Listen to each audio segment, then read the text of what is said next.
네, 안녕하세요. 오늘은 카페에 올라온 질문들 중에서 빈도수가 높은 질문들 위주로 해서 답변을 한번 해보는 시간을 가지려고 하는데요. 우선 팔에 대해서 궁금해하신 점들이 몇 가지가 있었는데 한번 소개를 한번 해드릴게요. 팔 거상을 결심했는데 겨드랑이 절개만으로 해결이 될 수 있나요? 결국은 거상술은 절개선의 위치나 길이가 환자분들한테는 굉장히 중요한 의미를 가지잖아요. 겨드랑이 쪽 절개만 한다. 그 말은 겨드랑이 안쪽에서 쐐기 모양으로 이렇게 늘어진 피부를 제거하는 방법인데, 그걸 해서 효과가 있는 분들은 처짐이 굉장히 경미하면서 겨드랑이 주변에서 이렇게 연결되는 이 정도 부위에서 국한된 경우에는 겨드랑이에서만 피부를 이렇게 당기더라도 거상 효과가 충분히 나올 수가 있거든요. 하지만 팔이 전체적으로 아래쪽으로 이렇게 쭉 늘어져 있는 경우라면은 겨드랑이로만 당기는 걸로는 힘들고 장축을 따라서 길게 절개가 들어가는 수술을 하셔야지 충분한 효과를 보실 수 있거든요. 그런데 그런 분들한테 겨드랑이 절개만 하면은 아무런 효과도 못 보고 나중에 다시 재수술을 고민하게 되거든요. 그래서 수술 방법에 대해서 정확하게 설명을 들을 수 있는 병원에서 가장 적합한 방법이 뭔지를 이야기 듣고 선택을 하시는 게 가장 중요하다고 생각이 됩니다.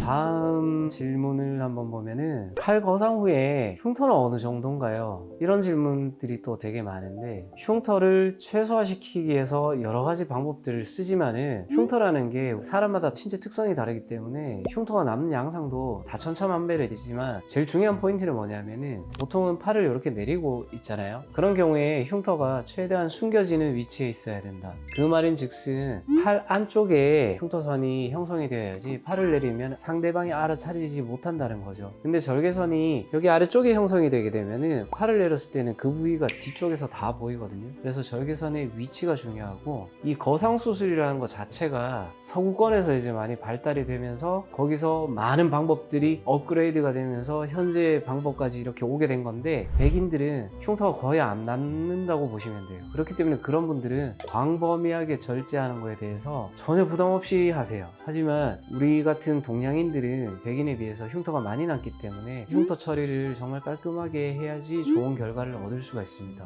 주로 많이 물어보시는 내용을 또 한번 소개드리면은, 처진 팔뚝에서 거상 말고는 방법이 없나요? 이런 문의를 주셨는데, 많이 처지시면은 이제 거상 말고는 그 처짐을 해결할 수 있는 방법은 없으세요. 하지만 나이가 들면서 처지는 정도의 팔뚝 처짐이라면은 꼭 거상 수술을 하지 않으시더라도 지방 흡입을 하신다든지 아니면은 쿨 스컬프팅을 하시면은 피부 늘어짐을 유발하지 않고 볼륨을 빼면서 약간 늘어져 보이는 느낌도 조금 더 붙어 보이는 효과를 만들 수 있거든요. 그 정도의 처짐이라면 굳이 거상을 하시지 않더라도 다른 방법으로도 개선을 시킬 수가 있다, 이렇게 알고 계시면 되겠습니다. 그 다음에 많이 물어보시는 게, 팔뚝 지방 흡입을 하고 나서 처짐이 유발됐어요. 이걸 어떻게 해야 되냐요. 여기에 대해서 많이 물어보시는데, 지방 흡입은 양날의 검이라고 말씀드릴 수 있어요. 보통 대부분 환자분들께서 말씀하시는 게, 이 정도면은 지방 흡입을 하면 처지지 않고 그냥 모양이 예쁘게 나올 거라고 이야기를 듣고 대부분 수술을 하시는데, 그분들이 막상 수술하고 나니까 피부 처짐이 생긴 거죠. 그랬을 때 이걸 어떻게 해야 됩니까? 그럴 경우에는 사실은 처진 걸 개선하고 싶다면 거상술 말고는 방법이 없거든요. 근데 거상술을 바로 또 할 수 있느냐? 그렇지는 않아요. 왜냐하면 팔 지방 흡입을 한번 하고 나면은 팔 전체적으로 피부 아래쪽에서 흉터살이 만들어지는데, 이 흉터가 부드러워지는 데는 시간이 최소한 6개월 이상이 걸리기 때문에 적어도 6개월 이상은 경과를 보고 그 이후에 수술을 할 수 있다고 알고 계시면 되겠습니다.